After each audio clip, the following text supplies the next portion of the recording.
Support for Pop of Culture comes from Stallings Wealth Management. Daniel Stallings, financial advisor. Securities and advisory services offered through Cetera Advisors, LLC. Member FINRA/SIPC, a broker/dealer and registered investment advisor. Cetera is under separate ownership from any other named entity. This week on Pop of Culture, creating art in the age of the internet. We'll speak to playwright Alice Tuan about writing in the age of constant feedback and why it's important to sit in discomfort. That's exactly what the stuff of art is made out of. I mean, the difficult things. How do you sit through difficult things? Or even, how do you present it so that folks won't run away from it? And it's the last installment of our Paint Month. All that is coming up. Support for Pop of Culture comes from Stallings Wealth Management, the Innovation Connector, and from you. With state and federal money eliminated, you are the difference in keeping local programming on the air at IPR. Become a member today at indianapublicradio.org. From IPR, this is Pop of Culture. I'm Maya Doss. And I'm Jen Blackmer. Maya, great to have you in studio today. Thank you, Jen. I'm happy to be here. And as you know, we've been doing a theme for this month, which I will reveal. It's painters at Ball State. Yay! Because as many of us know, Bob Ross also painted at Ball State. But we have one more painter to feature. But before that, I am thrilled today to be in studio with a very special guest. Playwright Alice Tuan has been on campus for a while, I would say. End of January. End of January, yes. Working with Ball State students in the Department of Theater and Dance to help create a new piece of theater that just closed. But we are so thrilled to talk to Alice about your visit and the process. Welcome, Alice. Thank you so much, Jen. Wonderful to be here. So Alice, I've been watching your career for a while, and one of the things you said during a class visit was that you are an accidental playwright. And I love that idea. Can you explain that a little bit? Well, I always knew I wanted to write, but I didn't know how or what. And so just very simply, I deduced, well, I can't describe a room very well, so I can't be a novelist. But I can get people to talk to each other, and so I should be a playwright. There you go. And through the course of playwriting, I realized it's not so much what people say to each other, it's what they're not saying to each other that is the most compelling. Oh, absolutely. Oh, yeah. So that's kind of the accident, and I decided, I'm just going to save up enough money so I could write for 6 months and just write a play. And so much of it is, I'm from a Chinese background and grew up in the San Fernando Valley in the suburbs of Los Angeles. And so at home, it was lots of Chinese values of family, patience, save, long suffering, just all the old world values. But then I was schooled in American thought, me, instant gratification, consumption, and so it was very contradictory. And so I think that I wanted to write to kind of sort that out, the opposite value systems that I was experiencing. Caused what I term cultural schizophrenia. Absolutely. Because they were so opposite. And so I think that writing helped me sort it out. And so my grandfather and grandmother came to live with us when I was 7 years old. And they were just so Chinese. Like, they lived to be very, very old. But my grandfather was a lieutenant general in Chiang Kai-shek's Nationalist Army fighting against Mao Zedong. So they all had to go to Taiwan.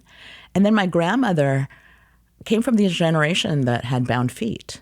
Oh, wow. So she was a young girl when the 1911 revolution happened in China. Wow. So for a 7-year-old kid in Los Angeles going, who are these people? It was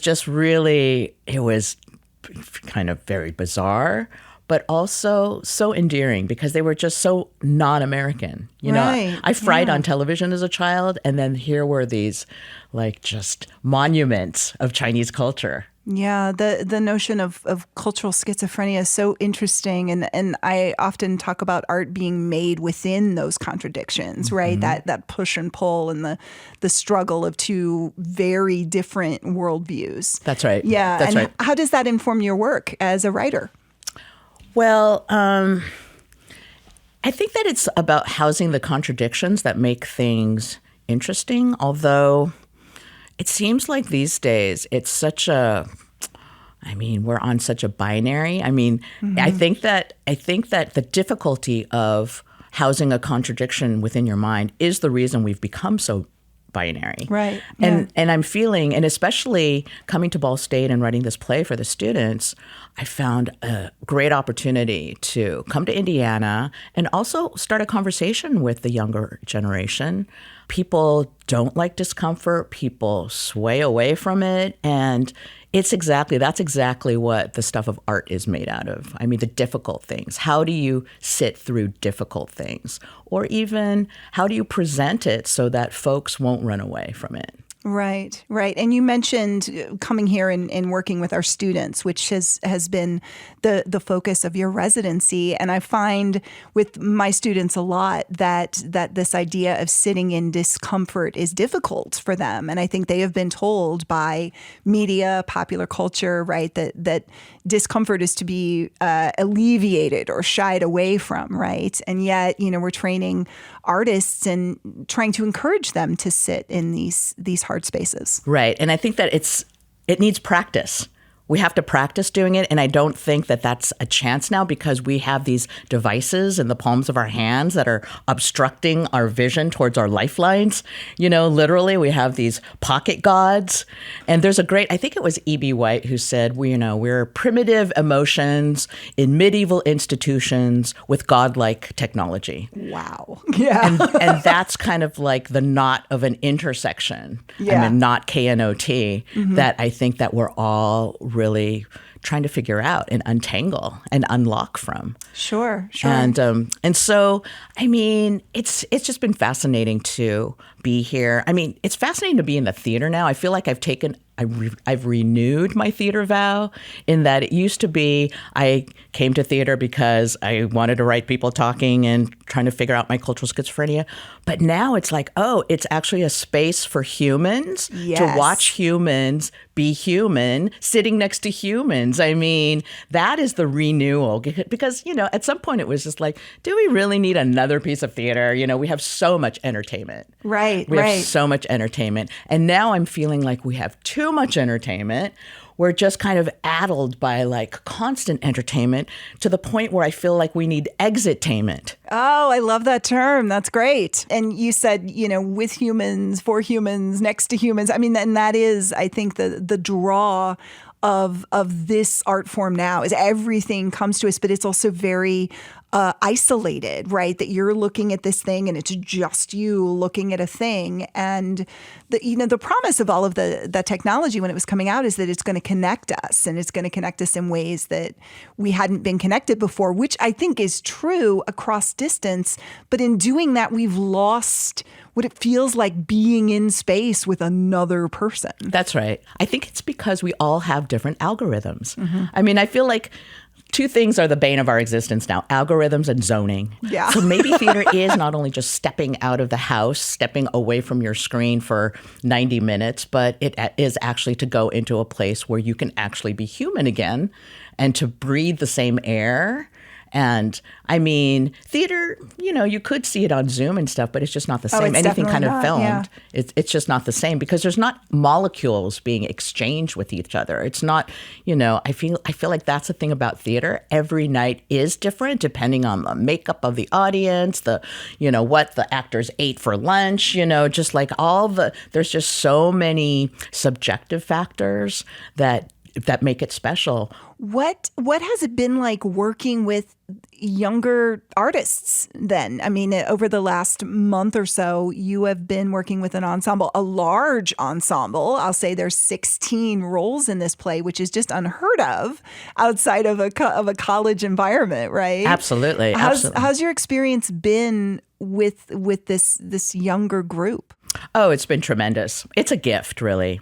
I mean, because like in the business of theater, it's so expensive to make. So basically, can you write, 2 characters, a table, and maybe a chair? Yeah. But to have 16 characters is unbelievable. And also to just get the feedback from them, in the play Balls, that started out as the Ball States because I'm here at Ball State.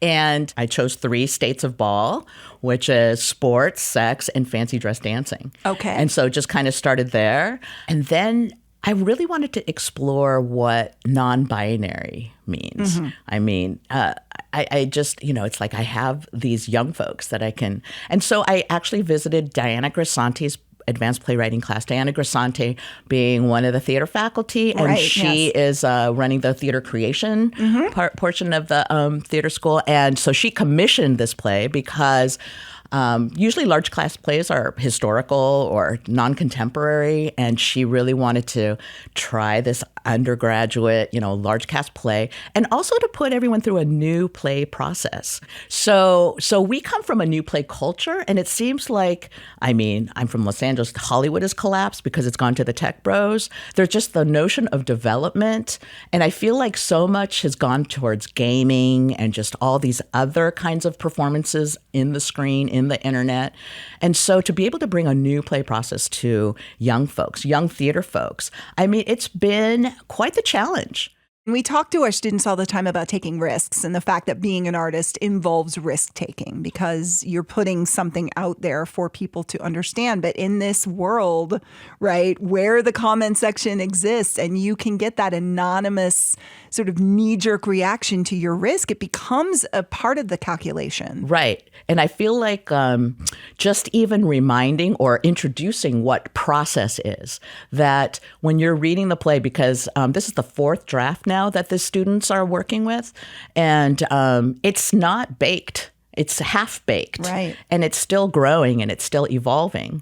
And so how do you sit with either discomfort or this is not quite anything yet? So how do you refrain from judgment? Like, would you judge a rose from its bud form? Right. And so that is something that takes practice. Mm-hmm. It takes practice to be able to just kind of let things go, just let things be as they are. Or to even like if you don't agree with it, to allow it to coexist with your own ideas. There was a mini revolt about the ending of the play. Oh, wow. Because in the play, besides, I wanted to show cishet values versus non-binary values. So the cishet world is represented by football players and cheerleaders. And the non-binary are more of the creatives, those people who want to start a club for world repair. They're not quite happy with the way things are. And so in the play, there's Davy Fatbeard, who was inspired by David Letterman because he has a fat beard. He really does, doesn't he? It's so healthy. And so he's a billionaire. And then he has an AI companion named Nubu. And Davy is unhappy with this world that can't even share space. Davy is an old school billionaire. He still wants good in the world. He's like, what good are my billions if nobody is aware of each other and everyone's suffering? He always wants everyone to look up from their screens, look up. And that's also about an optimism too. Like he's still old school about the future. He wants one. And so he sees that, nobody can share space anymore. Everybody's kind of terrorizing each other, or at least the football players won't share the field, And we just saw Bad Bunny share the field with with his joy ball, yes. With his joy ball, It was unbelievable. It was wonderful. So Davy takes off in the rocket ship because that's where billionaires go these days. And then Nubu, his artificial intelligence companion, or some form of it, that's still in process. We're not sure how that character is working, lives to continue Davy's presence. And they're like, no, we can't have AI live. We cannot have AI live. How come you're idealizing AI like it's a good thing? What's so interesting about that, too, is there's this assumption, right, especially on college campuses, that because AI is readily available to the students, they all use it and they all love it. And that is not true. For as many students who embrace the technology and use it, there are as many others who understand the environmental impact, understand, the fact that this is, scraping other people's work. So it's a really interesting dynamic when you look at this younger generation. I learned about that. Yeah. I learned, and I was I'm very happy with it, because I'm just wondering, why are the humans giving away their agency to AI, to an unknown quantity that seems to be able to act like a human, but is not human enough? It's an inorganic communicating machine. Sure. And so that is worrying. But I was very, very heartened that they revolted. And so Nubu gets deactivated at the end. There we go. So thank God.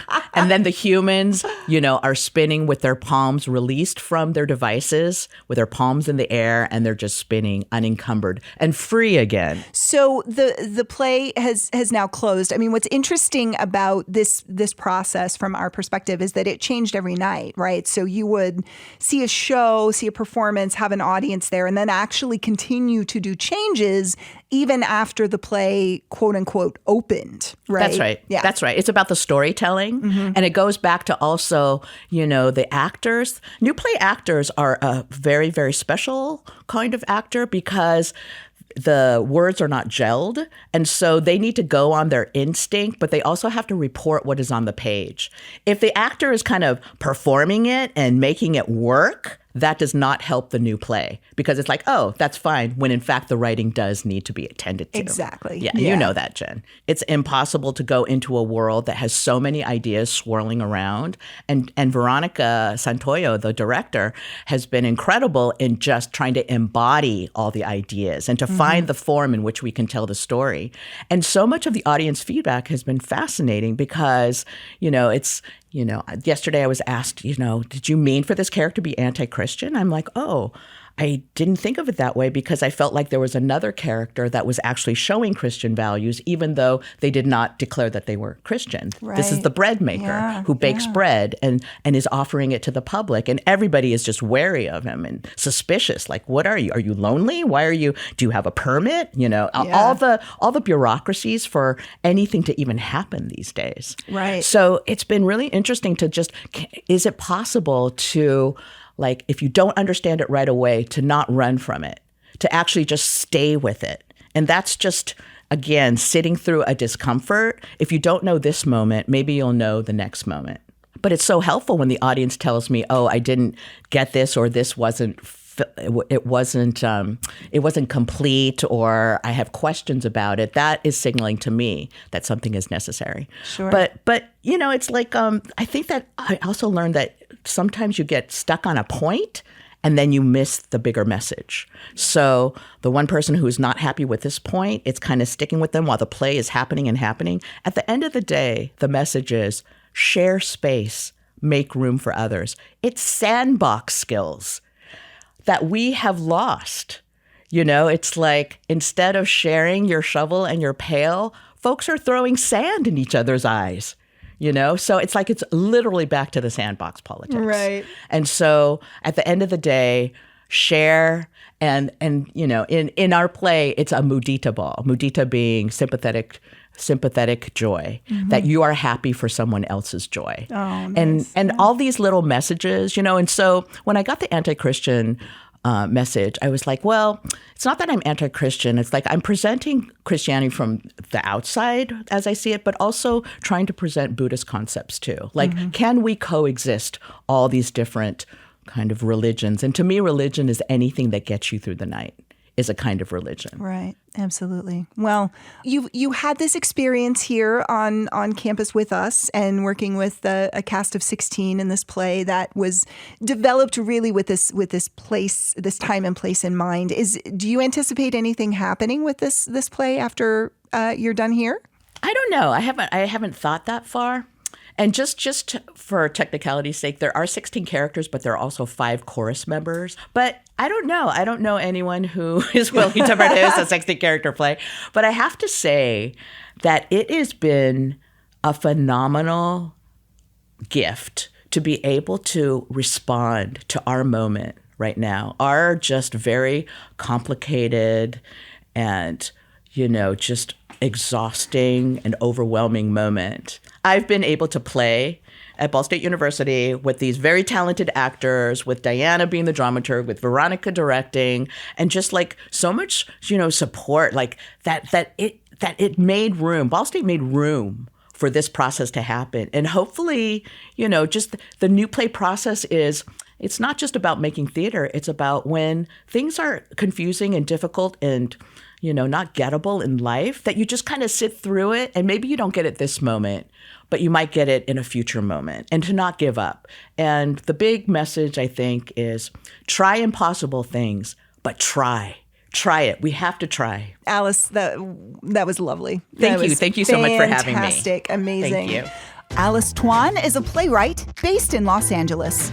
She was recently in Muncie after being commissioned to write a play for and by Ball State's Department of Theater and Dance.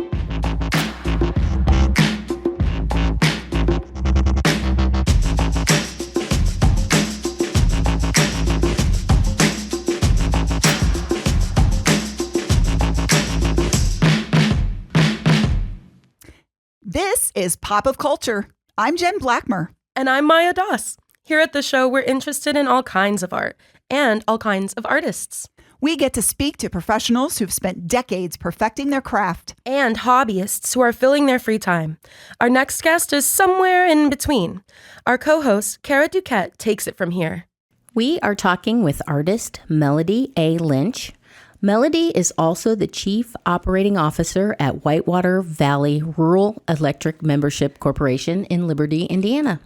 Thank you for talking with us. Thank you. Thank you for having me. Of course. We are interested how you got started creating art and what you do. Well, I started, so a backstory first. My mom and dad, they raised us with a very strong work ethic. So I have always been busy all the time. If I have a minute to fill, I fill it. And during 2020, we all know what happened. And I was stuck at home a lot. And so I told my husband, I'm going to order a painting kit and just give it a try. My grandmother was a fantastic artist. And I thought, well, maybe I got some of her genes somewhere. So I ordered a painting kit, started painting with acrylic paints. And then soon I moved to oil medium. And that's primarily what I paint in now. Okay. So you would say it pretty much began with the pandemic. Yes. And your familial art ties. I was also wondering if the fact that you are the COO of White River Valley, and for those who don't know, it's kind of a cooperative, member-owned electrical service for that part of East Central Indiana. And I wondered if that sensibility plays out in your art at all. It really does. At work, it's a very stressful environment, lots of moving parts all the time. I'm involved in a lot of different projects. So art has been a way that I can calm my mind. Everything just leaves my brain while I'm painting. And I think that is just so important for people to embrace those moments, to be able to have some calm during all the crazy in our world right now. Yeah, it gives you a chance to express yourself and Yes. disappear into the work. I don't know. Is that how you feel about it? I do. I lost my father a few years ago, and my sister had asked me to do a painting of him. And as I'm painting, I could just see him come to life, and I sat there and had conversations with him. So that's kind of what art does for me, just brings some of those memories back. That's wonderful. Yeah. That leads me to ask you, what do you primarily paint? Typically, my main focus is animals. I just love painting animals. I also like to do like landscapes, anything that kind of brings that calm, that sense of community. When I paint animals, I've done things from tigers all the way down to family pets. And I put a lot of focus on painting the eyes and the nose. And I think that's what draws people in. If you can get those eyes to sparkle and the nose to look like a nose. When you look like at a black dog, people see black. But when you're creating art, there's just so much more to it. There's flickers of blue in the fur, just the way the light is hitting the dog. Oh, yes. I've seen some of your work, and you are able to make the images come to life. And that calm you were talking about, I feel like it comes through as well. Could you possibly kind of like, if you will, paint us a picture with words of one of your pieces? Kind of walk us through it? Sure. One of my favorite ones that I've done is a lady sitting on stone steps and flowers around her, the sky twinkling through. If you think about the sky, people see blue and white, but it's more than blue and white. And creating that sky, that's where I started, and then put a fence in there to kind of create a barrier between the sky and the lady on the steps. The flowers just kind of set that tone and give you that little sparkle of life. When I was creating that painting, I also looked at different colors of flowers, different shapes, and how the sunlight would be hitting those flowers. And then I did the same with the lady. Just looked at how the sun would be reflecting on her face, how it would twinkle in her hair. And it was just a really neat painting to create. So realism is your wheelhouse, I would say. Yes. You're really looking to make things look like you're seeing. Yes. What's your process for that? Do you look at photographs? Do you paint from real life? I do look at photographs a lot. I follow some local photographers and then also some national photographers. And I have one lady that I follow. She goes on safaris and takes some of the most amazing photography of animals out in the wilderness. And I'm able to take those photographs and turn them into paintings. And it's amazing. Excellent. Yeah. So do you think about when you're looking at these other photographs, do you kind of do a different size ratio? Do you change the imagery and color, or how do you interpret them? Yeah, so you're looking at a small scale photo. So you have to then take that. My primary size of painting is either 12 by 16, 16 by 20. I've done some even bigger than that, but you're taking this little photo and trying to expand it out, but keeping the image true to itself, which is difficult as well. But I just take dark paint on a paintbrush and just start brushing it out. Okay, so you start with your darker colors? Yes. And build out from there? Yeah, yep. It creates all the shadows behind everything that you see, and that's what creates the depth in the painting too. Well, now, you are a self-taught artist, but what do you mix your paints? Where do you source your oils? I have purchased oil paintings from a lot of online vendors. And then, yes, I do mix my own colors because I think it does give it that little extra something instead of just using straight blue or straight white. And just creating some depth in that paint color. I completely agree with that. As you were talking about the sky and there being multiple colors, you find that in everything. Yes. Now, have you ever painted something for someone else that you hadn't decided to paint, but they asked you for? Yes. What was that? So just recently, for a Christmas gift, my boss at work, actually, our CEO, had asked me to create a dog painting, which was their family pet, for his daughter as one of her main Christmas gifts. And it was just so fun to be able to create that and then to hear his take on how she received that art. I wish I could have been a fly on the wall and witnessed her seeing that painting for the first time. But I created that piece with the dog kind of snuggled in covers on the bed, and it was just, it was amazing to create for him. Awesome. Yeah. So you were talking about before painting your father and how you had this conversation with him during the painting. I don't know if you knew this dog or not that you painted for your coworker, but like, it sounds like you were able to capture the spirit of this pet. How do you capture the brightness and vitality of your subjects? Usually, like on that one, I just asked for some really good photographs of the pet. I had never met the pet, but I felt like once I got done with the painting, I knew the dog, and I just wanted to reach out and pet him.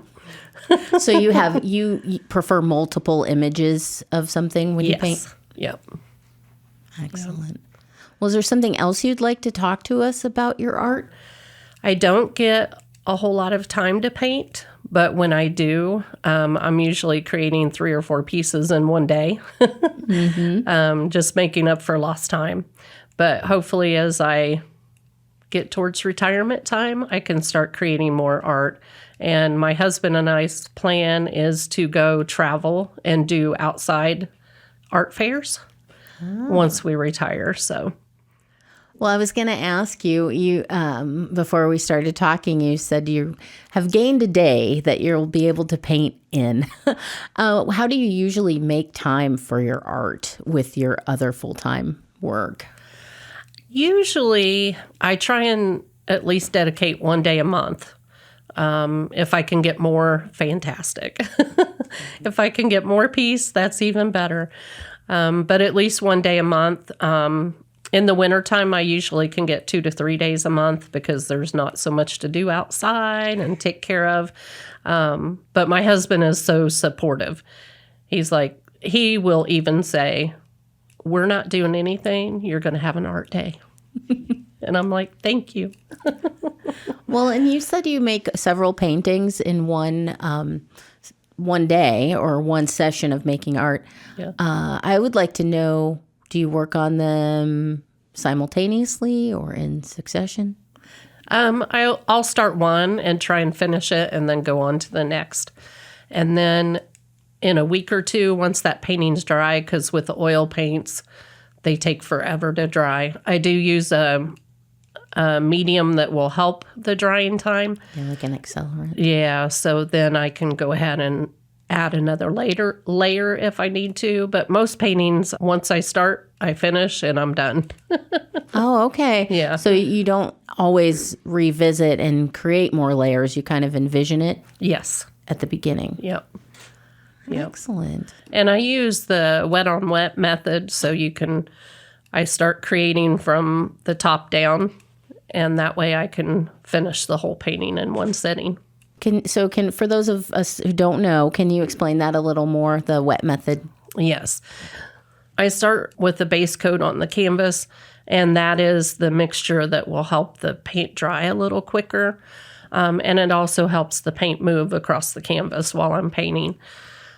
And you create sections on the canvas and paint them one at a time so that you're building on your color and can mix them in as you go. And that way you can finish the whole painting in one sitting. And you start at the top so you're not dragging your hand through anything as you go. Yes. And I have a lazy arm, so I have to use a maul stick to help me steady my hand so that I don't get lazy and run it across my canvas. Well, now can you tell us what that is as well? Yeah. So a maul stick, it attaches to your canvas, and you can lay your arm across it as you paint so that you're not laying your hand on your wet canvas. They're very handy. Yes. Well, is there anywhere else we can see your artwork? I do have a Facebook page that people can follow me for my art. It's Melody A. Lynch Studio. And you can see some of my artwork there. And the first one that grabs it is the one that gets it. So I don't have any other upcoming shows. The coffee shop locally in Liberty has asked me to do an art wall at some point. So we need to still work that out. But very nice. Yeah. Well, very much enjoyed talking with you today, Melody. I very much enjoyed talking with you today, Melody. I enjoyed it as well. Thank you for having me. Of course. Melody A. Lynch is the Chief Operating Officer at Whitewater Valley Rural Electric Membership Corporation in Liberty, Indiana, and a painter. I'm Kara Duquette.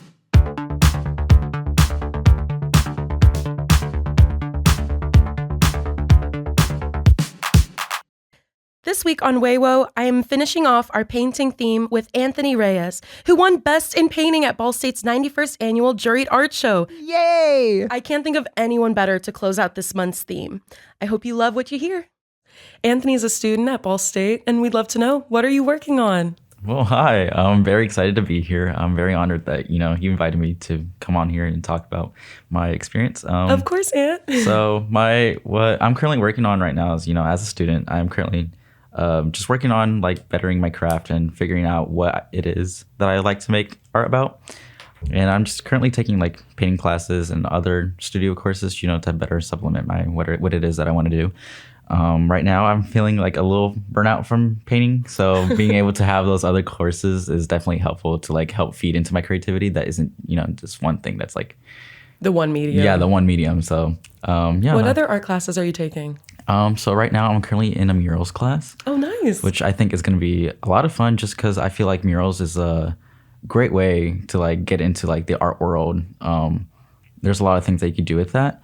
So I'm very excited about that course. And then I'm also taking experimental figure drawing. So I'm very excited about that. Is that a class where you have a live person model? Yes. I see you use a lot of figure in your painting, so it's probably a good practice too. Oh, yeah, for sure. I think I feel like drawing the figure is a lot helpful than it is when it comes to painting, just because if you have a better understanding of what the figure is and you're able to draw it out, then I feel like it's a lot easier to be able to paint it. At least for me, that's my process of I guess working around the figure. Mm-hmm. What do you feel like being a painting major has taught you in your time? I'd say the biggest thing is the importance of practice and making sure you actually are putting in the studio time that you need for your art. That's so real. Just because if you don't put in the time, then you're never going to be really, proud or happy with the end product because you aren't putting in those hours that you really need to really make sure that you're getting the results that you want. Especially in a time of AI, I think some people get this misconception that you're just immediately really good and you can immediately bring forward the visions you have in your mind physically, but it does take practice. Yeah, for sure. How would you describe your painting style that you've developed? My painting style? I would say, well, because I would like to work with acrylics as my main medium, I would say it's very expressionate just because I like to work fast. And because acrylic paint tends to dry fast, it kind of pushes me to work in that kind of way. So expressionate, but also I'm very detailed oriented when it comes to the figure, making sure I'm rendering things properly. So expressionate and detailed at the same time. One of my favorite paintings of yours is the one you sent me called Party of One. It's truly so beautiful and colorful. Will you talk to me about the artistic choices that you put into making that piece? Yeah, so the painting itself is just about it's a painting about coming into yourself or, growing up and realizing how you've changed. And for me, it's mainly me expressing how I'm becoming less introverted and more so extroverted. So it's basically depicting the scene of me at a party as a wallflower and sort of me throughout the years inviting myself to join the party and be part of the fun and not to be afraid of being myself and to let loose. That's so awesome. I feel like I loved it so much because I related to that feeling of being in this colorful, vibrant, energetic atmosphere and feeling kind of can I join in? Is it safe? Yeah. So if you were to share with our listeners, because they can't see it themselves, how would you visually describe us and walk us through the piece? Okay, so this piece is a diptych. So it's two different canvases making up one image. And so you have the central figure, which is me dancing my way, shimmying my way into the party scene, I guess. And I would say that's the fully evolved version of me where I don't necessarily need help from anybody else. It's my own decision of wanting to participate in the party. And then on the left-hand side is sort of a statuesque grisaille painting of me sitting in a chair. And that sort of represents basically my younger self when I would just stare and watch people have fun at parties. And so that kind of represents like my shyness, my introvertiveness, and like not wanting to participate. And then on the right hand side of the other canvas, we have myself basically inviting myself to dance and to participate in a party. So I guess that just shows me of wanting to show growth, wanting to push myself to be out there and do the things that I want to do, but wouldn't be able to do without that courage, I guess. And aesthetically, the colors, like, it feels like when you imagine a party scene in a movie, what makes you decide what colors to include?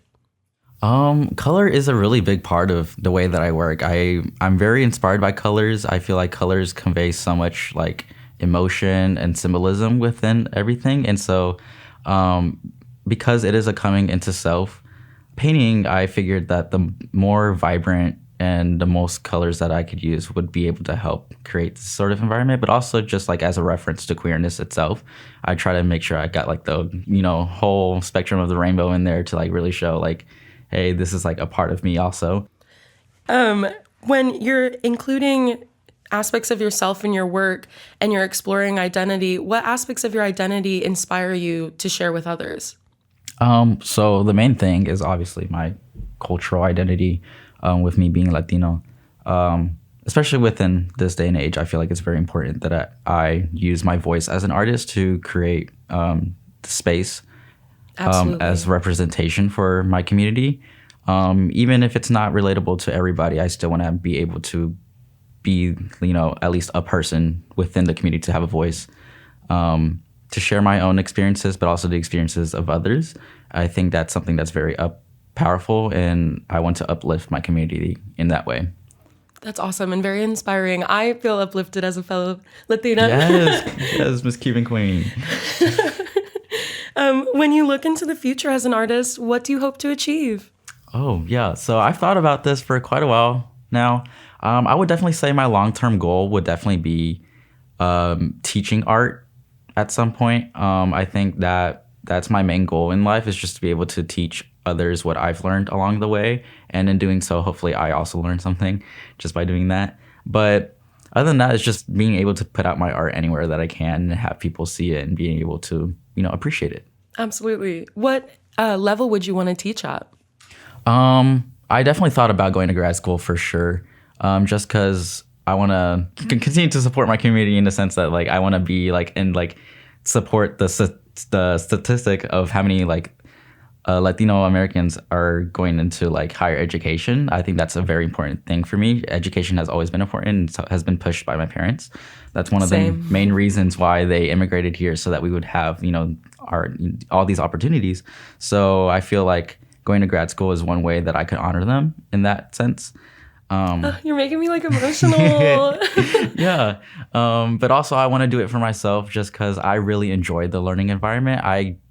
It's hard to imagine myself outside of a learning environment, especially being in one for so long and not really knowing anything else. So that's another main reason. But also I feel like it's a step up, a way to level up my artistic practice as well. Yes, and I could totally see you being a great person for that. Thank you. Where can our listeners go to see your work for themselves? So I do have an art account on Instagram. It's Anstract Art, like abstract art, but with my name Ant. And it's appeared between the Anstract and art. Awesome. Thank you so much for coming on the show today, Ant. It was a real treat. Yes, thank you so much for having me. I think this was a really fun opportunity.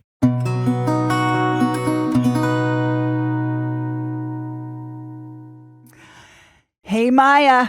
Hey, Jen. Get ready. It's time for the arts calendar for this week.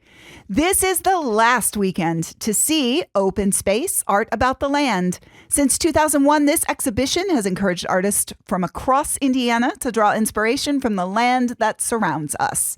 It is a diverse showcase of creative talent that celebrates the beauty achieved when nature inspires art. There are 2 galleries, one at Minnetrista Museum and Gardens and one at Anderson Museum of Art. If you go to Minnetrista, it's also the last weekend to see Threads of Home. We spoke to artist Jessica Calderwood in our first episode of Season 3. Her handcrafted metal and glass pieces represent textile patterns that belong to members of the diverse communities across East Central Indiana. There's also photographs of the community members with their textiles, along with stories and maps to put traditions in context. Minutrista.net has all the last-minute details. And you can see another artist featured on the show Saturday, February 28th. Katie Jo Robinson will strike up their one-person band at Rojo's Martini Bar in downtown Muncie starting at 7 p.m. KJ brings funky, fresh originals. I sound like Michelle Kinsey. KJ brings funky, fresh originals and a few popular covers and crafts a genre-bending, feel-good live listening experience. More details at Rojo's, that's ROHOS, Muncie.com. It's not quite as explosive as dynamite. It's Dino Light. When a scientist with magic powers brings a friendly dinosaur to life, the dino wanders away from home. He discovers a wonderful world of creatures that light up the dark. This glow-in-the-dark adventure is a blend of puppetry, technology, and dance. The dinosaur is loose at the Honeywell Center Ford Theater on Saturday, February 28th at 7:30 p.m. HoneywellArts.org. And at 3 p.m. Sunday, March 1st at the Paramount Theater in Anderson. AndersonParamount.org. He'll be performing at Red Rocks Amphitheater in Denver, the London Palladium, and Wrigley Field. But before that, you can see stand-up comedy star John Mulaney at Emmons Auditorium this Sunday, March 1st. I know, right? Muncie's on the map. If you're a fan, you don't need an introduction. Only to know that tickets are still available as of this taping. The website is bsu.edu/Emmons. If you have an event happening here, get it on here. Contact the show by going to indianapublicradio.org/contact and click Pop of Culture.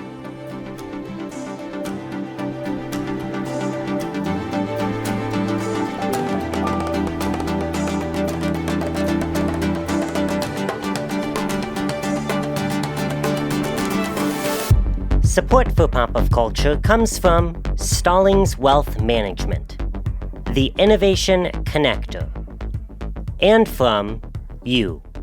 With state and federal money eliminated, you are the difference in keeping local programming on the air at IPR. Become a member today at indianapublicradio.org. And that's our show. Our Director of Audio Operations is Sean Ashcraft. This week was produced by Luke Jones and Andrew Montavon.